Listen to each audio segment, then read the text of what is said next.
Jordan Peterson, 12 pravila za život protiv otrov za haos. Pravilo 5. Ne dozvolite deci da rade ono zbog čega ih nećete voleti. Zapravo, nije okej. Nedavno sam gledao trogodišnjeg dečaka koji se polako vukao za majkom i ocem kroz gužvu na aerodromu. Urlao je u intervalima od po 5 sekundi. I što je još važnije, radio je to namerno. Nije bio na ivici snage. Roditelj sam i mogu da ocenim na osnovu tona. Nervirao je roditelje i stotine drugih ljudi da bi privukao pažnju. Možda mu je nešto bilo potrebno, ali način da dobije to nije bio ispravan i trebalo je roditelji da mu to stave do znanja. Možete reći da su možda bili umorni, da su patili od jet laga posle dugog puta. Ali 30 sekundi, pažljivo usmereno rešavanje problema prekinulo bi tu sramnu epizodu. Promišljeniji roditelji ne bi dozvolili da neko do koga im je zaista stalo postane predmet prezira gomile. Takođe sam posmatrao par koji nije bio u stanju ili nije želeo da kaže ne svom dvogodišnjem detetu koje se veoma ružno ponašalo čim bi ga na trenutak ispustili iz vida. Kao da su smatrali svojom obavezom da ga slede gde god da pođe u poseti koje je trebalo da bude prijatan društveni događaj. Želja roditelja da puste dete da radi šta mu padne na pamet zapravo dovodi do suprotnog efekta. Lišavali su ga umesto da ga u svakoj prilici angažuju u nekoj nezavisnoj aktivnosti. Pošto se nisu osuđivali da ga nauče značenju reči ne, nije imao pojma šta su to razumne ograničenja koja omogućavaju maksimalnu autonomiju malom detetu. Bio je to klasičan primer kako preveliki haos rađa preveliki red i obrnuto neizbežno. Viđao sam i roditelje koji nisu mogli da učestvuju u razgovoru odraslih tokom svečane večere jer su njihova deca od 4 i 5 godina dominirala scenom, jela sredinu iz svih nasečenih parčića hleba i maltretirala sve redom, dok su mama i tata samo gledali i crvenili nesposobni da intervenišu. Kada je moja sada već odrasla ćerka bila mala, jedno dete joj udarilo po glavi metalnom igračkom kamionom. Gledao sam kako je to isto dete godinu dana kasnije, bez ikakvog razloga, gurnulo svoju mlađu sestru na stakleni stočić. Majka ga je istog časa podigla. Njega, a ne uplašenu ćerku, i šapatom mu rekla da ne radi takve stvari, tapšući ga po leđima, kao da ga teši i odobrava to što je uradio. Njena je dužnost bila da napravi malog boga, cara univerzuma. To je neostvareni cilj mnogih majki, uključujući i one koje sebe smatraju zagovornicama potpune jednakosti među polovima. Takve žene pobunit će se žestoko protiv svakog naređenja odraslog muškarca, ali će odmah otrčati da svom potomku naprave sendvič s kikiriki puterom, ako on to od njih zatraži, ne prekidajući da igra videoigricu. Budući saputnice takvih dečaka imaju i tekako razloga da mrze svoje svekrve. Poštovanje prema ženama, to je za druge dečake, druge muškarce, ne za njihove drage sinove. Nešto slično možda delimično leži u tome što su zemljama kao što su Indija, Pakistan i Kina, u kojima se naširoko primenjuje polno-selektivni abortus, više na ceni muška deca. U odrednici posvećenoj toj praksi u Wikipediji možete pročitati da ona postoji zbog kulturnih normi koje su naklonjenije muškoj nego ženskoj deci. Citiram Wikipediju jer je kolektivno napisana i redigovana, te je stoga savršeno mesto za pronalaženje prihvaćene mudrosti. Ali nema dokaza da su takve ideje samo kulturne. Postoje verodostojni psihobiološki razlozi za razvoj takvog stava i oni nisu baš lepi gledano iz moderne egalitarne perspektive. Ako vas okolnosti primoraju da sva jaja stavite u jednu kotaricu, da tako kažem, sin predstavlja bolje ulaganje prema strogim standardima evolucione logike tamo gde je jedino važan nastavak loze. Zašto? Reproduktivno uspešna ćerka može da obezbedi 8 ili 9 dece.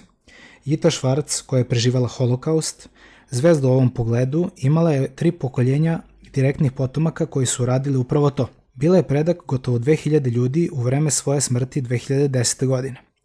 Ali samo nebo je granica s reproduktivno uspešnim sinom.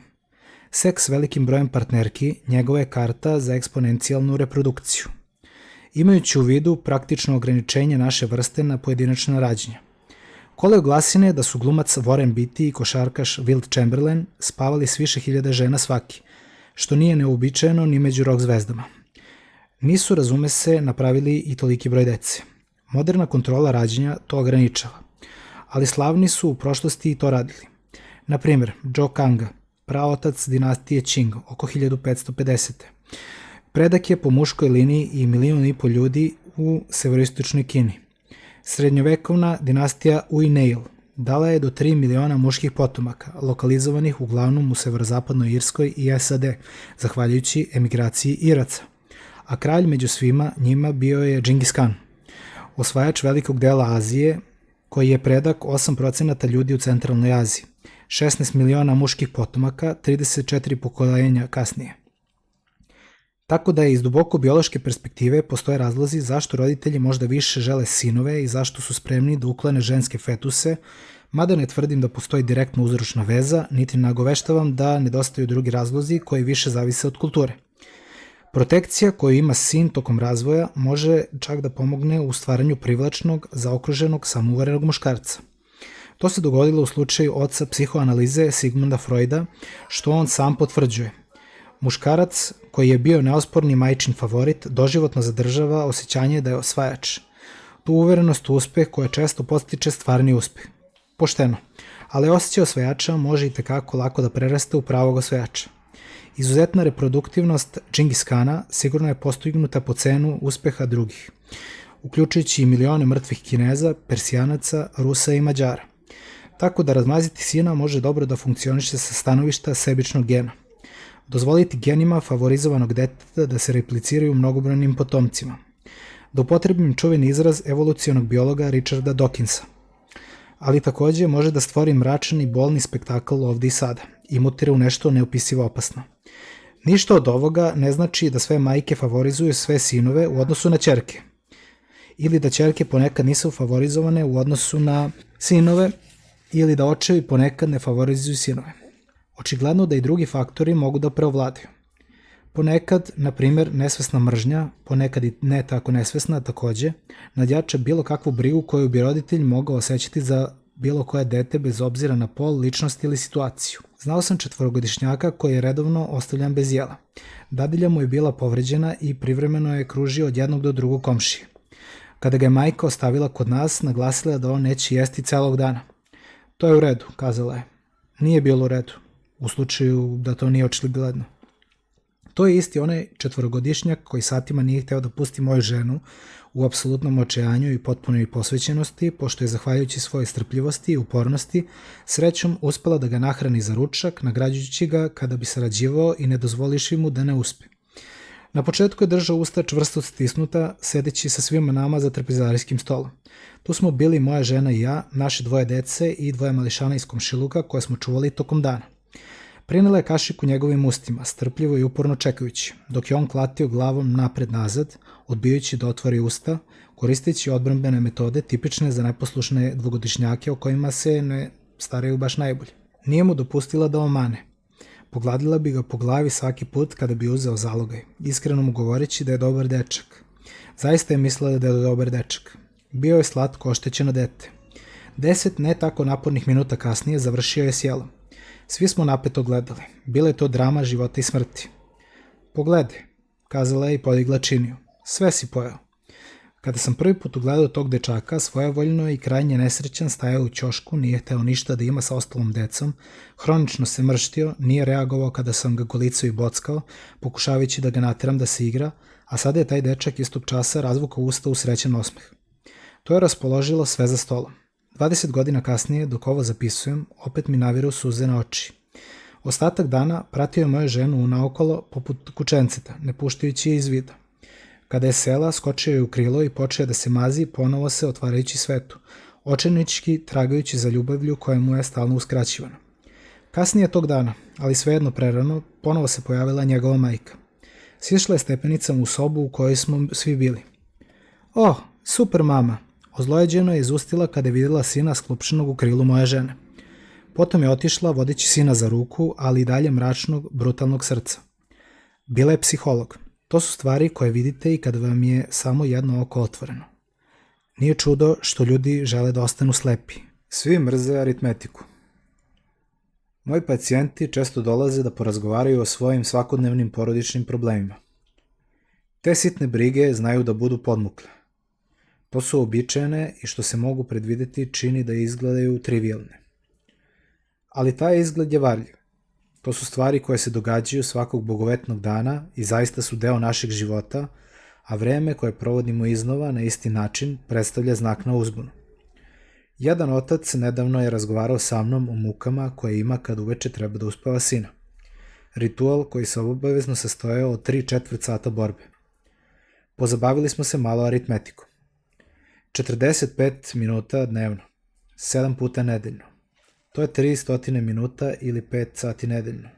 5 sati svake nedelje, to je 20 sati mesečno. 20 sati svakog meseca je 240 sati godišnje. To je mesec i po standardne 40-satne radne nedelje. Moj klijent provodio je 6 radnih nedelja godišnje neuspešno i očajnički pokušavajući da uspava sina. Ne moram da kažem da su obojica patili zbog toga. Ma koliko vaše namere bile dobre ili koliko ste ljubki i tolerantni, nećete održati dobar odnos s nekim s kim se natežete 6 radnih nedelja godišnje. Ozlojeđenost će neizbežno rasti, čak i da ne dođe do toga. Sve to protraćeno neprijatno vreme očigledno je moglo biti utrošeno na neke produktivnije, korisnije, manje stresne i prijatnije aktivnosti. Kako razumeti takve situacije? Ko je kriv? Dete ili roditelj? Priroda ili društvo? I šta se može uraditi ako se uopšte išta može uraditi? Neki svaljuju sve takve probleme na odraslog, ili na roditelja, ili na šire društvo. Nema loše dece, misle ti ljudi. Postoje samo loši roditelji. Kada prizivate idealizovanu sliku neukaljanog deteta, čini vam se da je taj utisak krajnje opravdan. Decu karakterišu lepota, otvorenost, radost, poverenje i lako ih je voleti i to olakšava svaljivanje potpune krivice na odrasle. Ali takav stav je opasan i naivno romantičan. On je previše jednostran u slučajevima kada roditelji imaju izuzetno teškog sina ili ćerku. Takođe, nije najbolje svu ljudsku pokvarenost nekritički svaljivati na društvo. Takav zaključak jednostavno vraća problem kroz vreme. On ništa ne objašnjava i ništa se ne rešava. Ako je društvo pokvareno, ali ne i pojedinci u njemu, odakle onda potiče ta pokvarenost? Kako se širi? To je jednostrana, duboko ideološka teorija. Još problematičnije je navaljivanje koje logički proizilazi iz ove pretpostavke o pokvarenosti društva. Da svi pojedinačni problemi, makoliko bili retki, moraju biti rešeni restrukturiranjem kulture, bez obzira na njegovu radikalnost. Naše društvo se suočava sa sve većim zahtevima za dekonstrukciju ustaljenih tradicija kako bi bio uključen sve manji i manji broj ljudi koji se ne uklapaju ili neće da se uklapaju u kategorije na kojima se zasnivaju čak i naša opažanja. To nije dobro. Privatne nevolje svakog pojedinca ne mogu se rešiti društvenom revolucijom, jer revolucije destabilizuju i opasne su. Naučili smo da živimo zajedno i da organizujemo naša složena društva polako i postepeno tokom dužih vremenskih razdoblja, iako ne razumemo dovoljno precizno zašto deluje to što radimo. Nesmotreno menjanje naših načina društvenog bića u ime neke ideološke parole. Različito spada na pamet. Verovatno će doneti mnogo više nevolja nego dobra, imajući u vidu patnje koje čak i male revolucije stvaraju. Da li je, na primer, zaista bilo dobro na tako dramatičan način liberalizovati razvod 60. godina prošlog veka? Nisam baš siguran da bi se s tim složila deca čiji su životi bili destabilizovani hipotetičkom slobodom koji je ovaj pokušaj liberalizacije doneo. Užas i teror proviruju iza zidova koje su tako mudro podigli naši preci. Rušimo ih dovodeći sebe u opasnost. Nesvesno klizamo po tankom ledu ispod koga je duboka hladna voda iz koje vrebuju nezamisliva čudovišta. Primećujem da se današnji roditelji itekako plaše svoje dece, ne samo zbog toga što ih smatraju glavnim vinovnicima ove hipotetičke društvene tiranije, čime su im istovremeno oduzete zasluge za ulogu dobronamernih i neophodnih zastupnika discipline, reda i konvencionalnosti. S nelagodnošću i svesno prebivaju u isuviše moćnoj esenciji etosa adolescenata iz 60. godina prošlog veka, decenije čiji su ekscesi doveli do opšte klevetanja zrelog doba, nepromišljenog neverovanja u postojanje kompetentne moći i nesposobnosti da se pravi razlika između haosa nezrelosti i odgovorne slobode. Roditelji su postali krajnje osetljivi na kratkoročne emocionalne patnje svoje dece, a njihov strah da ne oštete dete dostiže bolne i kontraproduktivne razmere. Bolje je to nego da je obrnuto, mogli biste reći, ali katastrofe vrebuju na ekstreme svakog moralnog kontinuuma. Nečasni divljak. Rečeno je da je svaki pojedinac svesni ili nesvesni sledbenik nekog uticajnog filozofa. Verovanje da deca u suštini posjeduju neukaljan duh, koji oštećuju samo kultura i društvo, potiče velikim delom od ženevskog francuskog filozofa Jean-Jacques Rousseau. On je strastveno verovao u korumpirajući uticaj ljudskog društva i privatnog vlasništva. Tvrdio je da ništa nije tako nežno i divno kao čovjek u svom precivilizovanom stanju. Istovremeno je, primetivši da je nesposoban kao otac, prepustio 5 svoje dece na milost i nemilost sirotištima toga vremena. Međutim, plemeniti divljak koga je Rousseau opisao predstavljao je ideal, apstrakciju, arhetipsku i religijsku, a ne stvarnog čoveka od krvi i mesa kako je on pretpostavljao. Mitološki savršeno božansko dete trajno naseljava našu maštu. Ono je potencijal mladosti, novorođeni junak, nevinašce o koje su se ogrešili i davno izgubljeni sin pravednog kralja. Ono je nagoveštaj besmrtnosti koji prati naša najranija iskustva.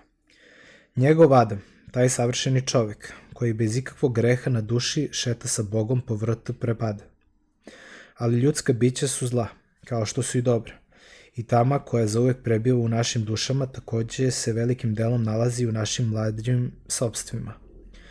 Ljudi se uglavnom s godinama popravljaju. Ne postaju gori, već ljubazniji, savesniji i emocionalno stabilniji dok sazrevaju.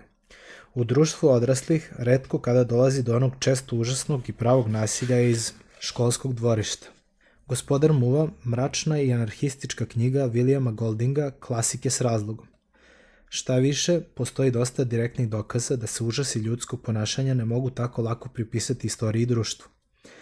To je na najbolniji način postepeno otkrivala primatolog Jane Goodall počevši od 1974. godine kada je otkrila da su njene voljene šimpanze u stanju da ubiju jedna drugu i da su spremne na to da upotrebim terminologiju primerenu za ljude. Zbog šokantne prirode i velikog antropološkog značaja, godinama je tajila zapažanja do kojih je došla plašeći se da je njen kontakt sa ovim životinjama doveo do toga da ispolje neprirodno ponašanje. Čak i pošto je objavila svoj izveštaj, mnogi su odbili da poveruju njega. Međutim, uskoro je postalo očigledno da to što je otkrila uopšte nije retka pojava. Otvoreno govoreći, šimpanze vode plemenski rat. Šta više, one to rade s gotovo nezamislivom brutalnošću. Tipična potpuno odrasla šimpanza dvostruko je jača od čoveka. Iako su one manje po veličini. Goodallova je sa izvesnim užasom obvestili javnost da su šimpanze koje je proučavala sklone da lome jake čelične kablove i poluge. Šimpanze bukvalno mogu jedna drugu da pokidaju na komadiće i rade to. Krivica za to ne može biti stavljena na ljudska društva i njihove složene tehnologije. Često kada bih se noću probudila, zapisala je ona, kroz bi mi prošle užasne slike. Satana, šimpanza koga sam dugo posmatrala, skuplja šake ispod snifove brade da pije krv koja izvire iz velike rane na njegovom licu. Jome okida komad kože sa dejine butine. Figan se zaleće i iznova udara ranjeno i drhtavo telo Golijata, jednog od njegovih junaka iz detinjstva. Male bande šimpanza adolescenata, uglavnom mužjaka, krstare duž granice svoje teritorije. Ako sretnu pridošlice, čak i šimpanze koje su nekada poznavali, koji su se izdvojili iz sada prevelike grupe, iako su brojni od njih, nasrnuće i uništiti ih bez imalo milosti. Šimpanze nemaju neki naročiti superego i razborito je prisetiti se da je takođe možda precenjena ljudska sposobnost samokontrola. Pažljivo čitanje šokantne i zastrašujuće knjige kao što je Silovanje Nankinga Iris Chang, koja opisuje brutalno japansko desetkovanje tog kineskog grada, razočaraće čak i najtvrdokornije romantičare. A što se manje priča o jedinici 731, tajnoj japanskoj biološkoj i ratnoj istraživačkoj jedinici osnovnoj u to vreme, to bolje. Čitajte o njoj na svoju odgovornost. Upozoreni ste. Lovci sakupljači takođe su mnogo brutalniji od svojih urbanih, industrializovanih ekvivalenata uprkos njihovom životu u zajednici i lokalizovanim kulturama. Godišnja stopa ubistava u modernoj Velikoj Britaniji iznosi otprilike 1 na 100.000. To znači da je 4 do 5 puta više u SAD i otprilike 90 puta više u Hondurasu, koji ima najvišu zabeleženu stopu ubistava među svim modernim nacijama. Ali taj dokaz svejedno nagoveštava da su ljudska bića postajala miroljubivija, a ne manje miroljubiva. Što je više i više odmicalo i društva postajala veće i organizovanije. Godišnja stopa ubistava među kung bušmanima iz Afrike, koje je Elizabeth Marshall Thomas 50. godina prošlog veka romantično prikazala kao bezopasne ljude, iznosila je 40 na 100.000, ali je opala za više od 30% kada su potpali pod državnu vlast. To je veoma poučan primer da složene društvene strukture pomažu da se smanje, a ne pogoršaju nasilne tendencije ljudskih bića. Prijavljene su godišnje stope od 300 na 100.000 kod Janomamija iz Brazila, koji su čuveni po svojoj agresiji, ali to nije najviša statistika. Godišnje stope ubistava među stanovnicima Papue Nove Gvineje variraju između 140 do 1000 na 100.000. Međutim, izgleda da rekord ipak drži pleme Kato, domoroci iz Kalifornije, od kojih je 1450 od 100.000 umrlo nasilnom smrću oko 1840. godine. Pošto deca, kao i druga ljudska bića, nisu samo dobra, ne mogu se jednostavno prepustiti sama sebi. Ne mogu rasti mimo društva i postati savršeno. Čak i psi moraju da budu socijalizovani ako žele da postanu prihvatljiviji članovi čopora, a deca su mnogo složenije od pasa. To znači da postoji veća verovatnoća da prilično zastrane ako nisu utrenirana, disciplinovana i propisno ohrabrena. To znači da nije samo pogrešno pripisati sve nasilne tendencije ljudskih bića patologijama društvene strukture. Pogrešno je biti i praktično zaostao. Važan proces socijalizacije sprečava veliku štetu i podstiče mnogo toga dobrog. Ako deca nisu oblikovana i informisana, neće napredovati. To se i tekako odražava u njihovom ponašanju. Deca očajnički traže pažnju kako od vršnjaka, tako i od odraslih, jer im je pažnja koja ih čini efikasnim i sofisticiranim igračima zajednice veoma potrebna. Deca mogu u istoj meri ili čak više biti oštećena nedostatkom upadljive pažnje kao i zlostavljanjem, kako mentalnom, tako i fizičkim. To je nanošenje štete usled propusta, a ne usled naređenja, ali zato nije manje ozbiljno i dugoročno. Deca su oštećena kada njihovi milostivo nemarni roditelji propuste da ih učine oštroumnim, da im razviju moć opažanja i da ih probude i umjesto toga ih ostave u nesvesnom i neizdiferenciranom stanju. Deca su oštećena kada se oni koji su zaduženi za brigu o njima, plašići se bilo kakvog sukoba i zazirući od toga da ih uznemire, više ne usuđuju da ih isprave i ostave ih bez vođstva. U stanju sam da prepoznam takvu decu na ulici. Gnjecava su, neusredsređena i nebulozna. Troma su i glupa umjesto da sijaju i budu bistra. Oni su neisklisani blokovi, zarobljeni u večitom stanju čekanja da se nešto dogodi. Takvu decu vršnjaci hronično ignorišu. S njima se nije zabavno igrati. Odrasli imaju tendenciju da ispoljavaju isti stav, mada će to očajnički poricati kada ih pritisnete. Dok sam na početku karijere radio u dnevnim boravcima, relativno zanemarena deca dolazila su u očajanju kod mene na svoj trapav, napola izgrađen način, bez imalo osjećanja za održavanje odgovarajuće distance ili predusretljive veselosti. Skljokala bi se u blizini ili pravo meni u krilo, bez obzira na to šta sam radio. Neumoljivo vođena strašnom potrebom za pažnjom odraslih, koja je neophodni katalizator za dalji razvoj. Bilo mi je veoma teško da ne presnem ili se čak ne zgrozim na takvu decu i njihov produženi infantilizam. Bukvalno sam morao da se suzdržavam da ih ne odgurnem. Iako mi ih je bilo veoma žao i mada sam vrlo dobro razumeo njihov problem. Verujem da odgovor, makoliko bio okrutan i užasan, treba potražiti u gotovo univerzalnom unutrašnjem signalu upozorenja koji ukazuje na to da je opasno uspostaviti vezu sa slabo socijalizovanim detetom, jer će se ta veza vrlo verovatno pretvoriti u trenutnu i neodgovarajuću zavisnost. Zašto bi trebalo da bude odgovoran roditelj i iziskivati neverovatno mnogo vremena i resursa? Suočeni s takvom situacijom, potencijalno prijateljski nastrojeni vršnjaci i zainteresovani odrasli preće svoju pažnju pokloniti drugoj deci, koja će, otvoreno govoreći, od toga imati više koristi, a oni platiti nižu cenu.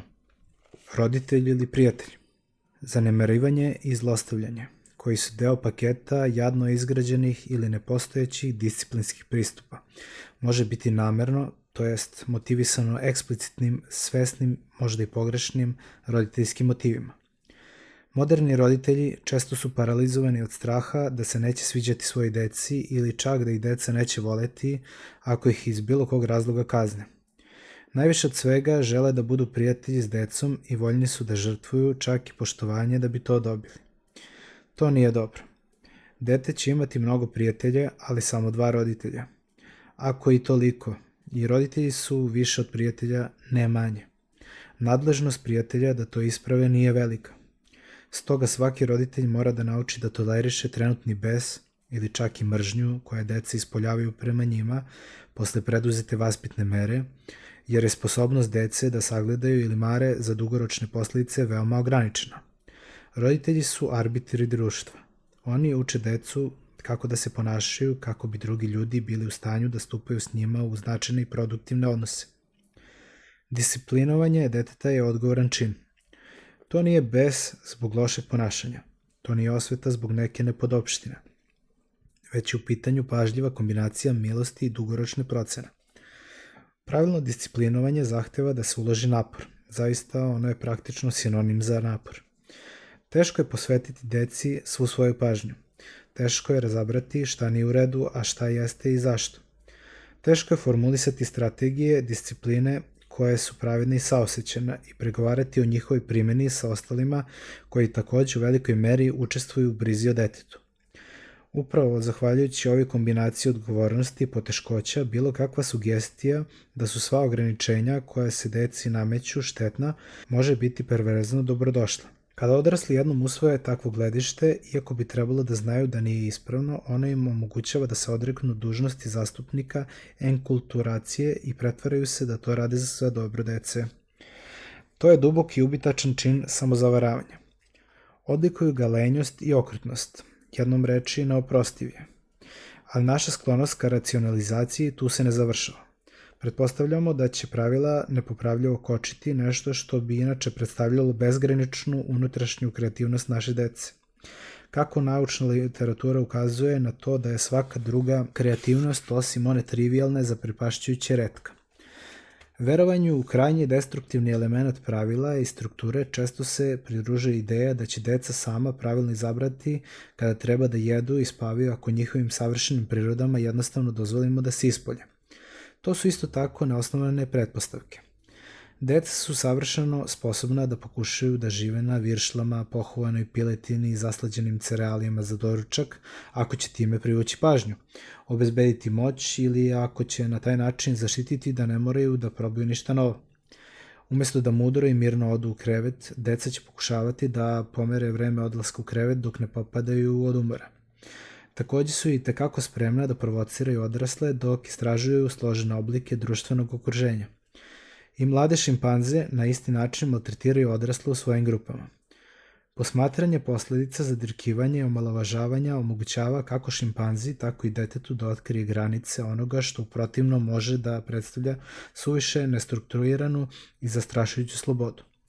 Otkrivanje tih granica obezbeđuje sigurnost, iako suočavanje s njima može biti u prvi mah da izazove razočaranje ili frustraciju. Sećam se da sam jednom prilikom odveo dvogodišnju ćerku na igralište. Igrala se na penjalicama i visila sa njih. Malo čudovište, otprilike istog uzrasta, koje je očigledno volilo da provocira, stajalo iznad nje na istoj šipci za koju se ona držala. Posmatrao sam kako se kreće ka njoj. Pogledi su nam se sreli. Polako i namerno spustio stopalo na njene šake i počeo da pojačava stisak zureći u mene. Tačno je znao šta radi. Uzmi svoju ćerkicu, tatice, to je bila njegova filozofija. Već je došao do zaključka da odrasli zaslužuju prezir i da im može bezbedno prkositi. Prava šteta što će i on jednog dana biti jedan od odraslih, a tom beznadešnom budućnošću opteretili su ga upravo roditelji. Na njegovo veliko i krajnje delotvorno iznenađenje skinuo sam ga s konstrukcije na igralištu i zavrljačio 10 metara. Naravno da nisam. Jednostavno sam odveo ćerku negde drugde, ali bilo bi bolje za njega da sam to zaista uradio. Zamislite malo dete koje neumorno udara majku po licu. Zašto to radi? Glupo pitanje i neprihvatljivo naivno. Odgovor je očigledan. Da bi dominirao nad majkom, da vidi može li to da mu prođe. Bar nasilje nije nikakva misterija. Mir jeste. Nasilje je uobičajena stvar. Ono je lako, ali je zato mir težak, naučen, ukalkulisan, zaslužen.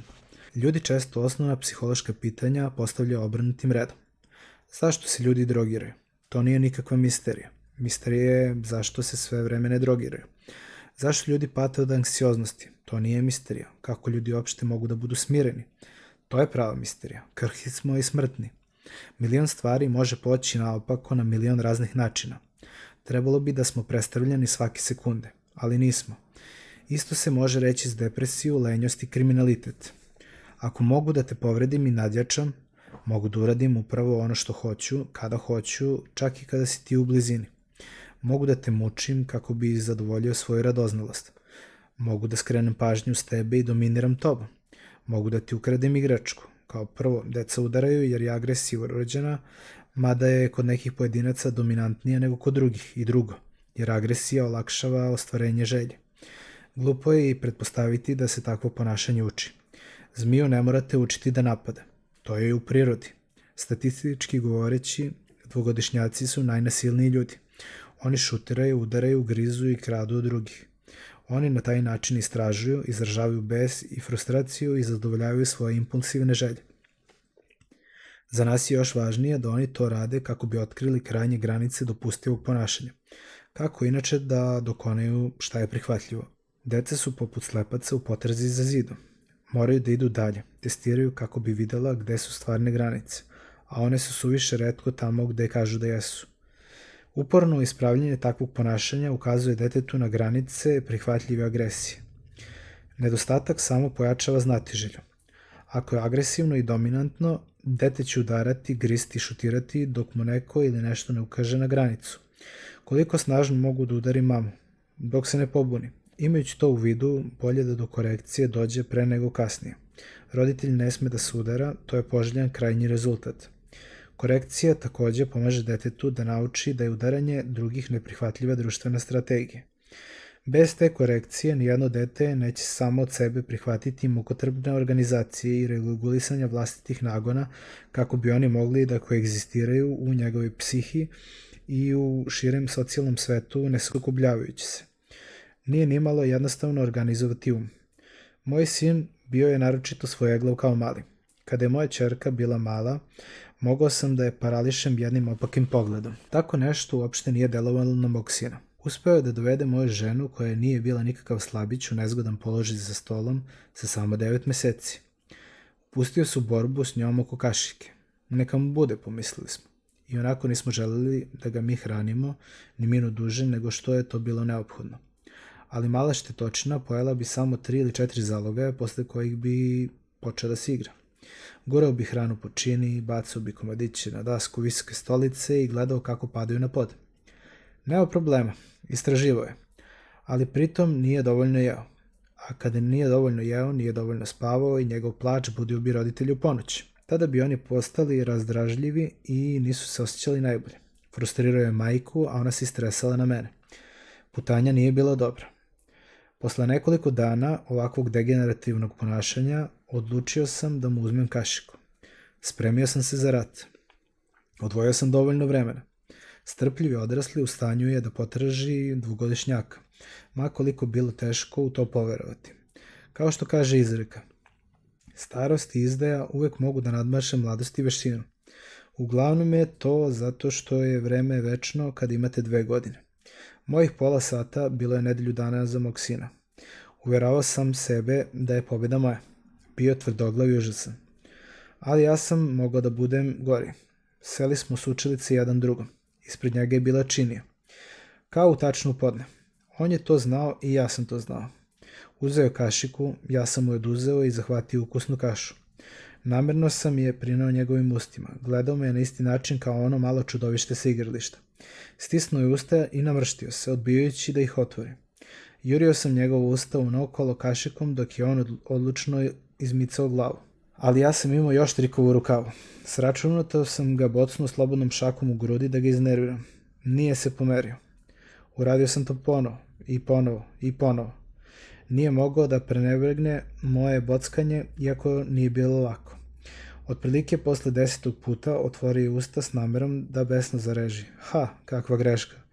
Vešto sam ugurnuo kašiku usta. Pokušao jezikom da izbaci uvredljivu hranu, ali bio sam spreman i s tim da izađem na kraj. Samo sam mu položio kaži prst horizontalno preko usana. Malo hrane izašlo, ali nešto je i progutao. 1:0 za tatu. Pomilovao sam ga po glavi i rekao mu da je dobar dečak. I mislio sam to. Kada neko uradi nešto što pokušavate da ga naterate da uradi, nagradite ga. Izbegnite gunđenje posle pobjede. Posle jednog sata bešnjenja i zavijanja sve je bilo gotovo. Moja žena je u međuvremenu morala da izađe iz sobe. Bio je to preveliki stres za nju, ali dete je pojelo obrok. Sin mi se iscrpljen skljokao na grudi. Zajedno smo odremali. Kada se probudio, mnogo više sam mu se dopadao nego pre nego što sam ga doveo u red. To je nešto što sam i kasnije primećivao kada bismo se sukobili i ne samo kod njega. Nešto kasnije smo se dogovorili s jednim parom da neizmenično čuvamo decu. Sva deca bi se okupila u jednoj kući.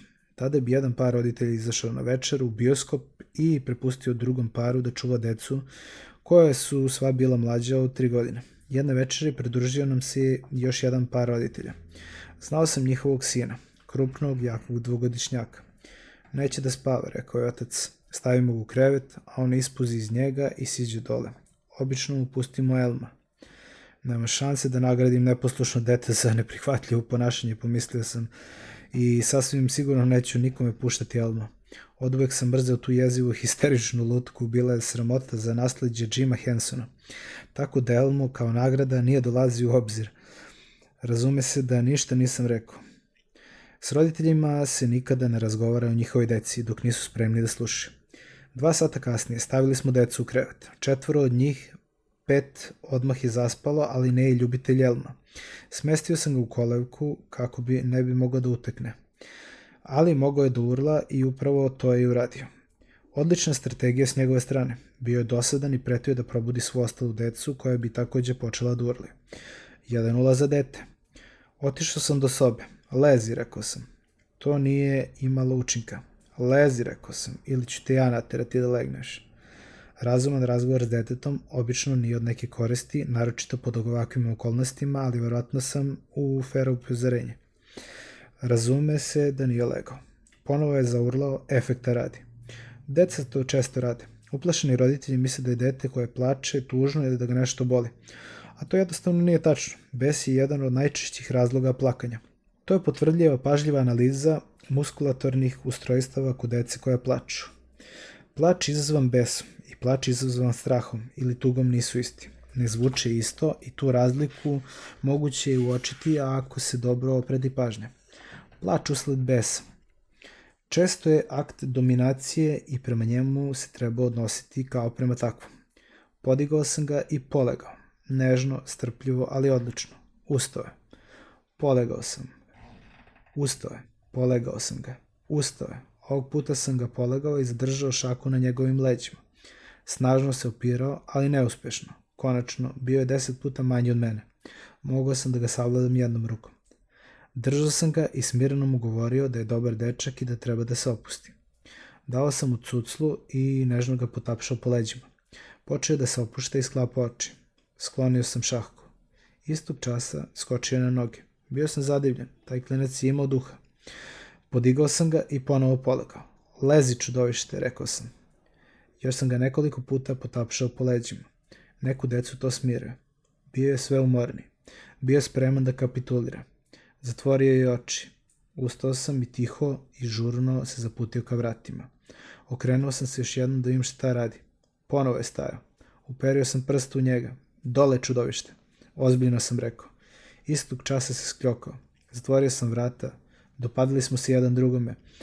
Ni žena ni ja nismo čuli ni glasa od njega ostatak večeri. Kakav je bio mali, zapitao me otac kada se vratio kući, mnogo kasnije te noći. Dobar, odvratio sam, nije bilo nikakvih problema. Odmah je zaspao. Da li je ustajao, upitao je otac. Nije, odvratio sam. Sve vreme je spavao. Otac me pogledao, želeo je da zna, ali nije pitao. A ja nisam rekao. Ne baci bisere pred svinju, kaže stara izreka. Možda vam se to čine okrutno, ali učiti dete da ne spava i nagrađivati ga prepotopskim jezivim lutkama, i to je okrutno. Vi izaberete svoj otrov, ja ću svoj. Disciplina i kažnjavanje. Moderni roditelji užasavaju se 2 reči koje često idu zajedno. Disciplina i kazna. One evociraju slike zatvora, vojnika i nacizma. Granicu između disciplinskih mera, tiranije i kažnjavanja i mučenja zaista je lako preći. Disciplinom i kaznama treba pažljivo rukovati. Strah je teško prevazići, ali i jedno i drugo je neophodno. Mogu biti primenjeni nesvesno ili svesno, loše ili dobro, ali njihova upotreba se ne može izbeći. Nije nemoguće disciplinovati pomoću nagrade. Zapravo, nagrađivanje dobrog ponašanja može biti veoma efikasno. Najpoznatiji od svih behavioralnih psihologa, B.F. Skinner, bio je veliki zagovornik ovog pristupa. Bio je pravi stručnjak u tome.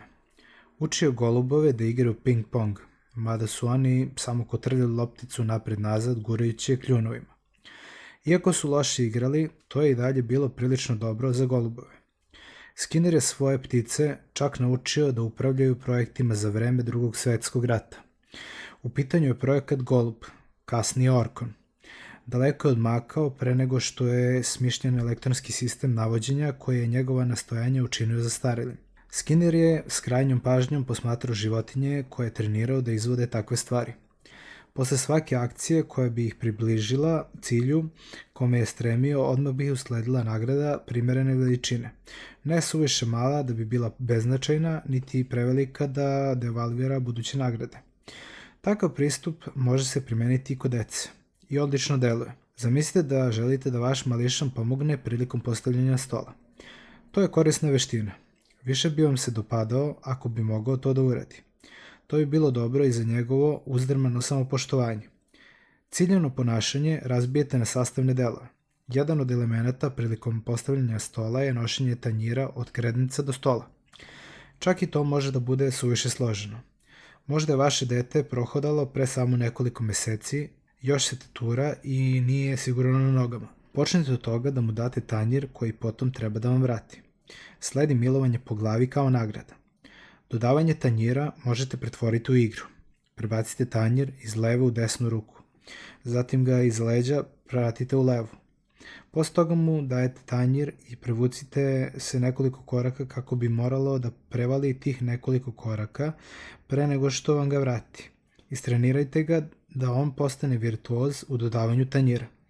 Ne dozvolite da ostane nespretno. Praktično svakoga možete naučiti bilo šta ako primenite takav pristup. Prvo smislite šta želite. Zatim otrite na ljude oko sebe poput sokola. Kada primetite nešto što vas može dovesti bliže onome čemu težite, uvek se obrušite. Ne zaboravite, soko. Isporučite nagradu. Ćerka vam je veoma rezervisana od kada je postala tinejdžerka. Želite da više priča. To je cilj. Komunikativnija ćerka. Jednog jutra za doručkom ona podeli s vama neku anegdotu iz škole. Odličan trenutak da obratite pažnju. To je nagrada. Prestanite da kucate poruku i saslušajte je. Osim ako ne želite da vam nikada više ništa ne kaže. Roditeljske intervencije koje usrećuju decu očigledno mogu i treba da se koriste u oblikovanju ponašanja. Isto važi i za muževe, žene, saradnike i roditelje. Skinner je, međutim, bio realista. Primetio je da korišćenje nagrada nije baš tako lako. Posmatrač mora pažljivo da čeka da meta spontano ispolji željeno ponašanje i tek tada da pojača nagradu. To je iziskivalo dosta vremena i dosta čekanja i tu se javlja problem. Takođe je morao da izgladnjuje životinje dok ne bi spale na 3/4 normalne telesne težine jer su tek tada postale dovoljno zainteresovane za nagrade u hrani i zaista počinjale da obraćaju pažnju. Ali to nisu jedine prečice potpuno pozitivnog pristupa. Negativne emocije, kao i njihovi pozitivni ekvivalenti, pomažu nam da učimo. Moramo da učimo jer smo glupi i lako nas je oštetiti. Možemo umreti, to nije dobro i nismo srećni zbog toga. Da jesmo, onda bismo tragali za smrću i umirali. Ne osjećamo se dobro kada mislimo na umiranje kao mogućnost, a ono je prisutno sve vreme. U tom pogledu nas negativne emocije štite, makoliko bile neprijatne. Povređeni smo, uplašeni, posramljeni, zgađeni i ne možemo da izbjegnemo štetu. A tim stvarima smo veoma podložni. Zapravo osjećamo se lošije zbog doživljenog gubitka od izvesnog značaja nego što se osjećamo dobro zbog dobitka istovetnog značaja. Bolje moćniji od zadovoljstva, a anksioznost od nade. Emocije, kako pozitivne tako i negativne, dolaze u dve korisno diferencirane varijante. Zadovoljstvo, tehnički zasićenost. Govori nam da je dobro ono što smo radili, dok nada, tehnički podsticajna nagrada, ukazuje na to da nam predstoji nešto prijatno. Bol nas povređuje, tako da nećemo ponoviti ono što je nama lično nanelo štetu ili donelo socijalnu izolaciju, jer je samoća takođe tehnički gledano oblik bola. Anksioznost nas drži podalje kako od ljudi koji mogu da nas povrede, tako i od loših mesta, kako ne bismo morali da osetimo bol. Sve te emocije moraju biti dovedene u međusobnu ravnotežu i pažljivo procenjene u kontekstu, ali su sve one potrebne kako bismo opstali u životu i napredovali. Tako da deci činimo medveđu uslugu kada se ne potrudimo da im pomognemo da uče, a u učenje spadaju i negativne emocije, mada njih treba koristiti na najmilosrdniji mogući način. Skinner je znao da pretnje i kazne mogu prekinuti neželjeno ponašanje isto kao što nagrada pospešuje ono poželjno. U svetu koji se paralizuje pri samoj pomisli da se umeša u hipotetički, iskonski i prirodni razvoj deteta, teško je čak i diskutovati o prethodnim tehnikama. Međutim, deca ne bi imala tako dugačko razdoblje prirodnog razvoja pre sazrevanja da njihovo ponašanje ne mora da se oblikuje. Jednostavno bi iskočila iz materice spremna da trguju deonicama. Decu je takođe nemoguće u potpunosti zaštititi od straha i bola. Mala su i ranjiva, ne znaju mnogo o svetu. Čak i kada uče da hodaju, što je nešto krajnje prirodno, svet ih sve vreme udara. A to nije ništa u poređenju sa frustracijom i odbijanjem koje neizbežno doživljavaju od braće, sestara, vršnjaka i nekooperativnih i tvrdoglavih odraslih. Imajući to u vidu, fundamentalno moralno pitanje nije kako decu potpuno zaštititi od nesreće i neuspeha da nikada ne iskuste strah i bol, već kako najviše poboljšati njihovo učenje kako bi maksimalno znanje moglo biti stečeno po minimalnoj ceni. U Disneyovom filmu Uspavana lepotica, kralj i kraljica posle dugog čekanja dobiju ćerku, princezu Auroru. Planiraju da je pokažu svetu na velikom krštenju. Dobrodošli su svi koji vole i poštuju njihovu ćerku, ali zaborave da pozovu Grdanu, koja je u suštini kraljica podzemnog sveta ili prirode u negativnom izdanju. Simbolično, to znači da monarsi previše štite voljenu ćerku, stvarajući oko nje svet u kome nema ničeg negativnog. Ali time ne uspevaju da je zaštite. Sami učine slabo.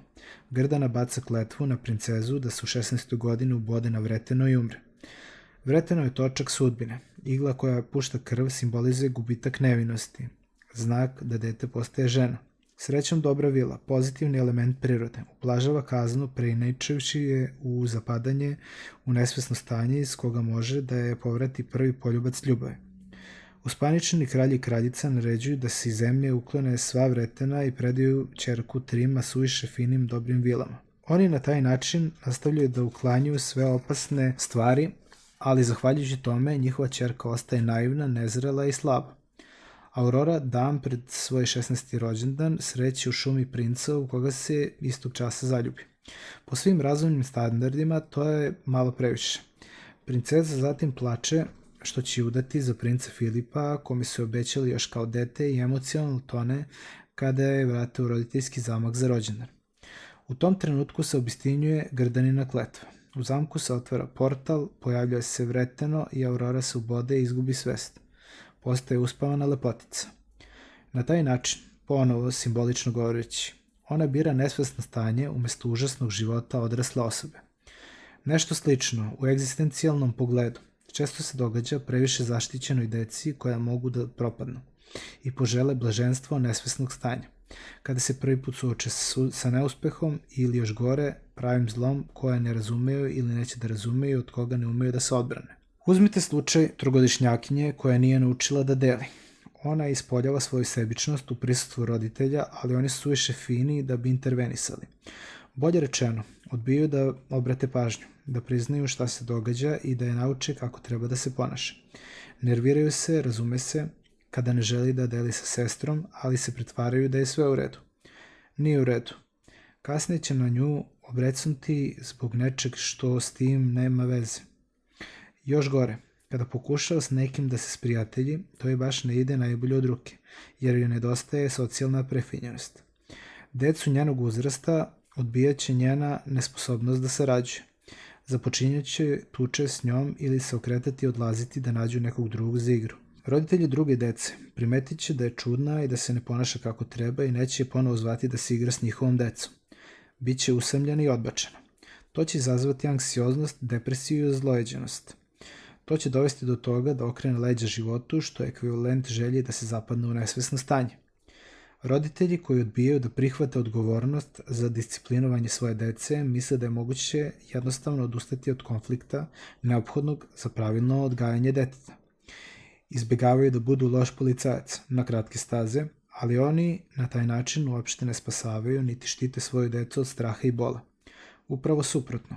U širem društvenom svetu, koji je sklon osuđivanju, ali ne i saosećanju, sukob i kažnjavanje bit će daleko veći od onih do kojih bi doveo i koje bi sprovodio probuđeni roditelj. Možete disciplinovati svoju decu ili tu odgovornost prepustiti grubom, neosjećajnom i procenjivačkom svetu, ali motivaciju za ovu drugu odluku nikada ne treba brkati s ljubavlju. Možete se usprotiviti na način na koji to ponekad rade moderni roditelji. Zašto bi dete uopšte bilo predmet proizvoljnih naređenja roditelja? Zapravo, postoji nova varijanta politički ispravnog razmišljenja, koja je pretpostavlja da je takva jedna ideja adultizam. Oblik predrasuda i ugnjetavanja sličan recimo seksizmu ili rasizmu.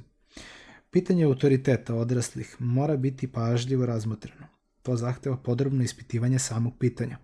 Prihvatanje prigovora na to kako je neko pitanje formulisano predstavlja pola puta do prihvatanja njegove validnosti. A to može biti opasno ako pitanje nije dobro postavljeno. Raščlanimo ga. Prvo, zašto bi dete bilo predmet? To je lako. Svako dete mora da sluša roditelje i ispunjava ono što traže od njega, jer zavisi od nege koju su jedan ili više nesavršenih odraslih spremni da mu pruže. Imajući to u vidu, za dete je bolje da se ponaša na način koji će kod roditelja izazvati iskrenu ljubav i podsticati dobru volju. Moguće je zamisliti nešto još bolje. Dete može da se ponaša na način koji istovremeno obezbeđuje optimalnu pažnju odraslih i na način koji ide u prilog njegovom sadašnjem stanju, bića i budućem razvoju. To je veoma visok standard, ali u najboljem interesu deteta, tako da postoji mnogo razloga da ono tome teži. Svako dete bi takođe trebalo da nauči da se blagonaklono povinuje očekivanjima građanskog društva. To ne znači da treba da prihvati bezumni ideološki konformizam. Zapravo, to znači da roditelji moraju da nagrađuju stavove i postupke koji će njihovom detetu obezbediti uspeh u svetu izvan porodice i da koriste pretnje i kažnjavanje kada je to neophodno kako bi eliminisali ponašanje koje će dovesti do jada i neuspeha. Prilika za to nema mnogo, tako da je važno da sve bude brzo obavljeno. Ako dete do 4. godine nije naučilo pravilno da se ponaša, zauvek će teško nalaziti prijatelja. Istraživačka literatura sasvim je jasna što se toga tiče. To je važno, jer su vršnjaci primarni izvor socijalizacije posle 4. godine. Odbačena deca prestaju da se razvijaju, jer su otuđena od vršnjaka. Sve više zaostaju dok druga deca nastavljaju da napreduju. Dete bez prijatelja veoma često postaje usamljeni, antisocijalni ili depresivni tinejdžer i odrasla osoba. To nije dobro. Naše duševno stanje je posledica srećnog uklapanja u društvenu zajednicu i to u mnogo većoj meri nego što smo toga svesni. Potrebno nas je stalno podsjećati da mislimo i delamo na pravi način. Kada odlutamo, ljudi kojima je stalo do nas i koji nas vole vraćaju nas na pravi put sitnim, ali i krupnim postupcima. Tako da je i tekako potrebno da budemo okruženi takvim ljudima. Takođe, nije tačno, vratimo se na pitanje, da su naređenja odraslih proizvoljna. To važi samo u disfunkcionalnoj totalitarnoj državi. Ali u civilizovanim, otvorenim društvima većina se pridržava funkcionalnog socijalnog angažovanja čiji je cilj međusobno poboljšanje ili bar egzistiranje u njegovoj neposrednoj blizini bez previše nasilja. Čak ni sistem pravila koji dozvoljava da samo to minimalno angažovanje ni u kom slučaju nije proizvoljen, imajući u vidu alternative. Ako društvo adekvatno ne nagrađuje produktivno prosocijalno ponašanje, ako insistira na distribuciji resursa na primetno proizvoljen i nefer način i dozvoljava krađu i eksploataciju, neće dugo čekati na izbijanje sukoba. Ako se njegove hijerarhije zasnivaju samo ili čak primarno na moći, umesto na sposobnosti, neophodno je i da se važne i teške stvari obave, takođe će biti sklono padu. To čak važi i za jednostavniji oblik hijerarhije kod šimpanza, što ukazuje na osnovnu biološku i neproizvoljnu očiglednu istinu. Životi slabo socijalizovane dece su užasni. Bolje je socijalizovati ih na najbolji mogući način. Nešto od toga može se postići nagradama, ali ne sve. Ne postavlja se pitanje da li treba koristiti kažnjavanje ili nagrađivanje, već da li to treba raditi svesno i promišljeno. Kako bi onda trebalo disciplinovati decu? To je veoma teško pitanje, jer se deca i roditelji veoma razlikuju po temperamentu. Neka deca su prijatna. Ona duboko u sebi žele da udovolje, ali zato imaju tendenciju da izbjegavaju sukobe i da budu zavisne. Druga su tvrdoglavije i nezavisnije. Ta deca žele da rade ono što ona hoće, kada ona hoće, sve vreme. Mogu da predstavljaju izazov, da budu neusaglašeni i tvrdoglavi. Neka deca očajnički žude za pravilima i strukturom i zadovoljna su čak i u strogim okruženjima. Druga, koja ne mare mnogo za predvidivost i rutinu, imuna su na zahteve da poštuju makar minimalno neophodan rad. Neka imaju divlju maštu i veoma su kreativna, a druga su konkretni i konzervativnija. Sve su to duboke, važne razlike na koje itekako utiču biološki faktori i teško ih je društveno modifikovati. Zaista je prava sreća što smo, imajući u vidu takvu raznovrsnost, nasledili mogućnost da krajnje promišljeno razmišljamo o pravilnoj upotrebi društvene kontrole. Minimum potrebne sile. Evo jednostavne početne ideje. Pravila ne treba nepotrebno gomilati. Drugim rečima, loši zakoni krnje ugled dobrim. To je etički, čak pravni ekvivalent Okamove oštrici, konceptualnoj giljotini naučnika, koja glasi da je najjednostavnija hipoteza ujedno i najbolja. I zato nemojte opterećivati decu ili one koji ih vaspitavaju suvišnim pravilima. To je najbolji put do frustracije. Ograničite pravila. Zatim smislite šta vam je valja činiti kada jedno od njih bude prekršeno. Teško je uspostaviti jedno opšte pravilo za strogo kažnjavanje, koje ne zavisi od konteksta. Međutim, u engleskom opštem pravu, jednom od sjajnijih proizvoda zapadne civilizacije već se nalazi korisna norma. Njegova analiza može nam pomoći da uspostavimo drugi koristan princip. Englesko opšte pravo dozvoljava vam da branite svoja prava, ali samo na razuman način. Neko vam provali u kuću. Vi imate napunjen pištolj, imate pravo da se branite, ali bolje je da to uradite postepeno. Šta ako je u pitanju pijani izbujenjeni komšija? Ubi ga, pomislite, ali to nije tako jednostavno. Umjesto toga kažete, stani, imam pištolj, ako to ne bude dovoljno za objašnjanje ili povlačenje, možete razmisliti o pucnju upozorenja. Ako izvršilac i dalje napreduje, možete naciljati u njegovu nogu. Ništa od ovoga ne predstavlja pravni savjet. U pitanju je samo primjer.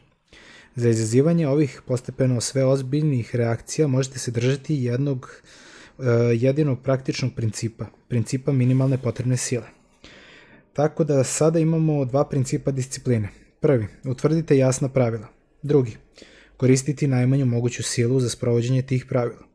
Kada je reč o prvom principu, možda ćete zapitati, a kako ih tačno jasno utvrditi?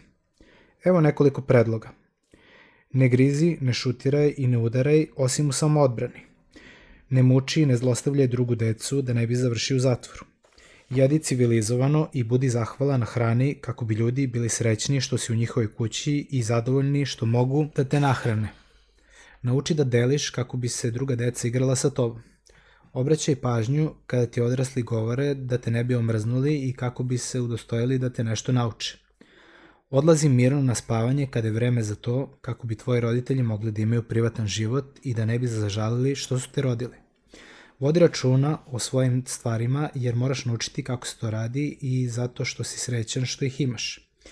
Budi dobro društvo kada se događa nešto zabavno kako bi te pozivali zabave radi. Ponaši se na način zbog koga će ljudi oko tebe biti srećni što si tu i želiti da budeš tu. Dete koje zna ova pravila bit će svuda dobrodošlo. Što se tiče drugog, isto takvog važnog principa, vaše pitanje moglo bi da glasi: šta se podrazumeva pod minimalnom potrebnom silom? To treba utvrditi eksperimentalnim putem, počevši od najmanje moguće intervencije. Neka deca se skamene čim ih oštro pogledate. Drugo će zaustaviti verbalno naređenje. Neko će možda biti potrebno čvrknuti po maloj šaci. Takva strategija je naročito korisna na javnim mestima kao što su restorani.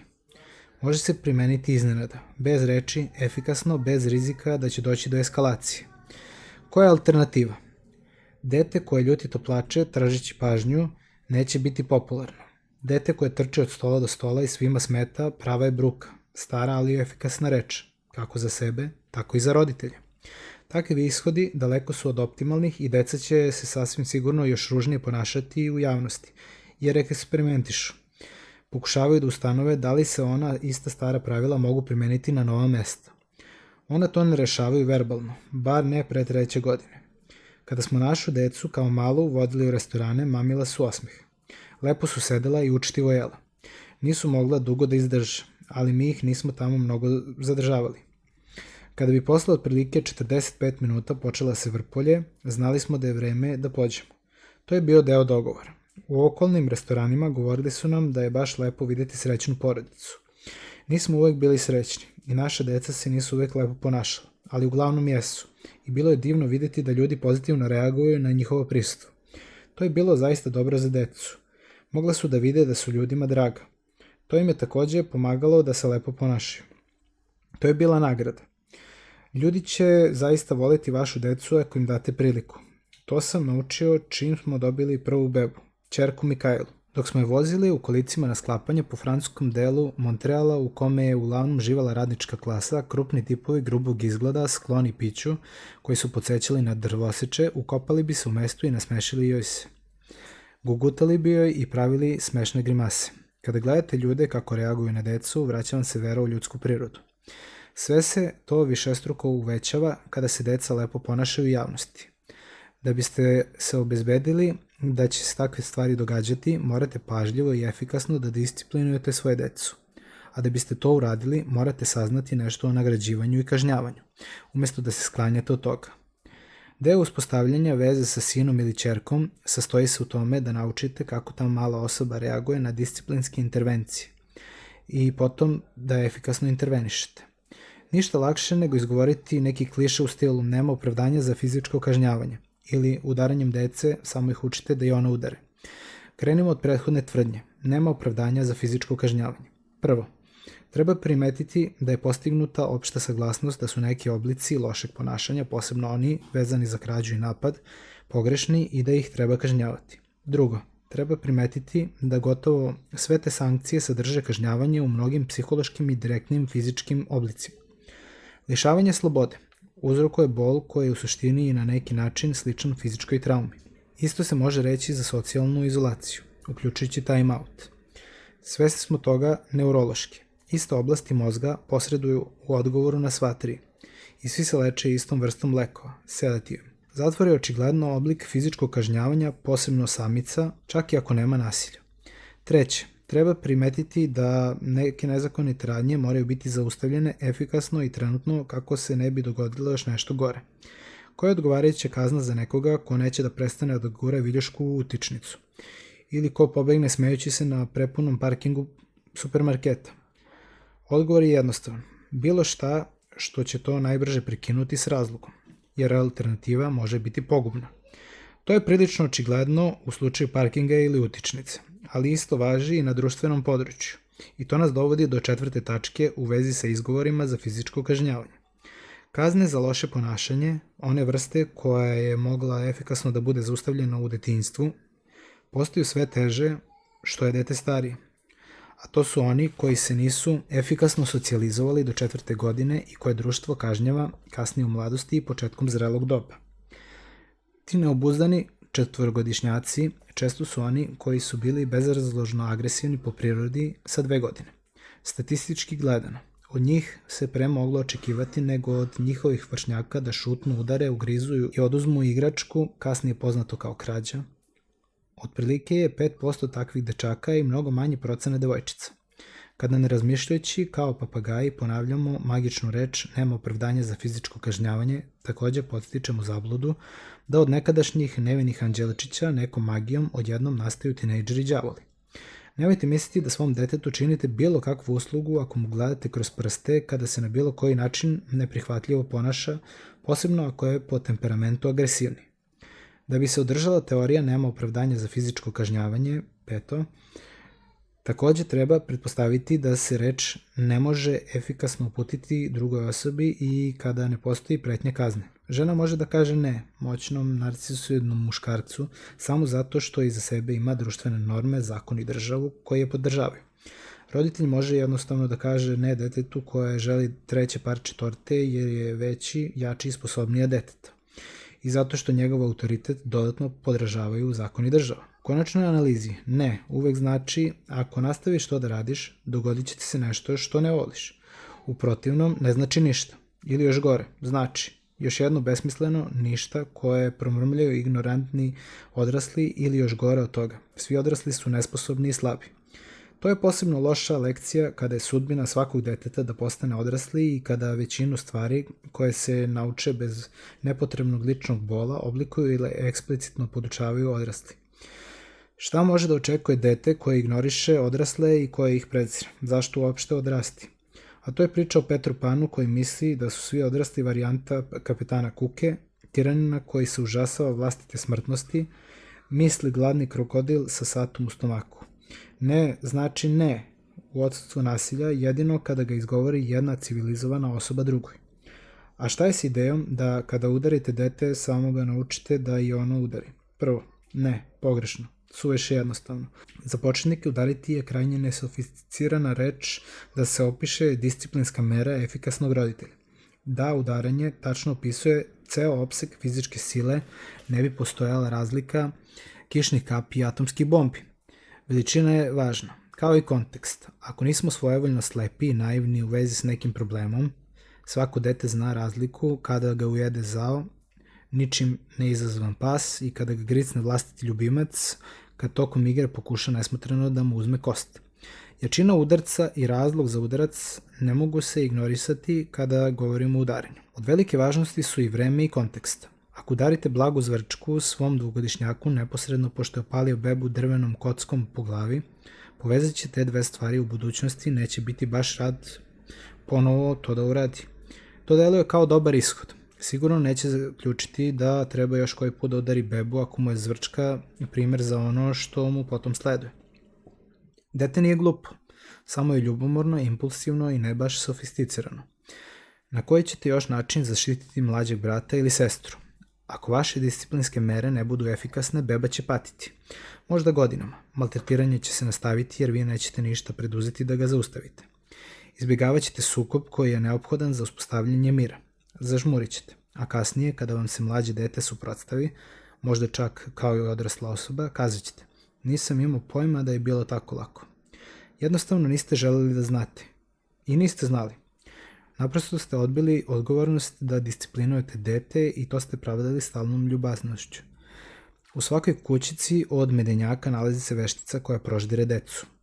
Postavlja se pitanje, na čemu smo posle svega rečenog? Na nama je da odlučimo hoćemo li efikasno disciplinovati decu ili ćemo biti neefikasni u tome. Ali nikada ne smemo odlučiti da potpuno dignemo ruke od disciplinovanja jer će priroda i društvo drakonski kazniti sve greške iz detinjstva koje ostanu neispravljene. Evo nekoliko praktičnih nagoveštaja. Time out može biti krajnje efikasan oblik kažnjavanja. Naročito ako dete koje je bilo nevaljalo bude dočekano raširenih ruku čim uspe da obuzda svoju plahovitu narav. Ljutito dete treba da sedi samo dok se ne smiri. Onda mu treba dozvoliti da se vrati u normalan život. To znači da je pobedilo dete, a ne njegov bes. Pravilo je, dođi da budeš s nama čim budeš mogao, lepo da se ponašaš. To je odličan dogovor kako za dete, tako i za roditelje i društvo. Bićete u stanju da kažete da li je vaše dete zaista povratilo kontrolu. Dete će vam ponovo biti drago i pored prethodnog rđavog ponašanja.